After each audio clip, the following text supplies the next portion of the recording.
Let's make some homemade butter. Today when I went to go grab the butter out of the fridge, I realized we didn't have any, but we did have heavy whipping cream, so let's just make our own. To start, I just poured a bunch of it into my stand mixer with the whisking attachment and started whisking. This does take quite a bit of time, so be patient. You can do it by hand, but it does take a long time, like I said.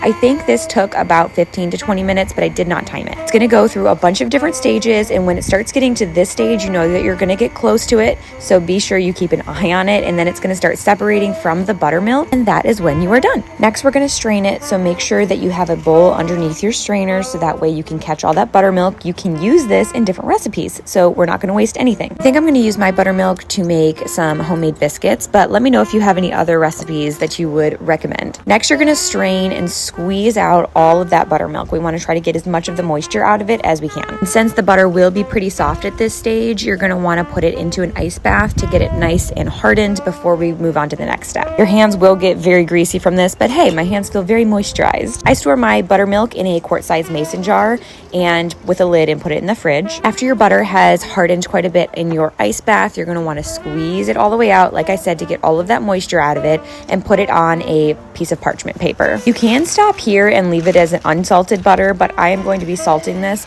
I did not measure how much heavy whipping cream we used or how much salt I used. I kind of just eyeball both of them. Then I kind of knead it into it, mix it into it a little bit, and then you're going to shape it into whatever shape you want. You can leave it in a ball, put it into a loaf, put it into sticks. I just kind of leave it in a loaf like this and wrap it up in my parchment paper. And there you have it. You have made some homemade butter. 2 ingredients, super easy, super yummy, and comes in handy when you don't have butter.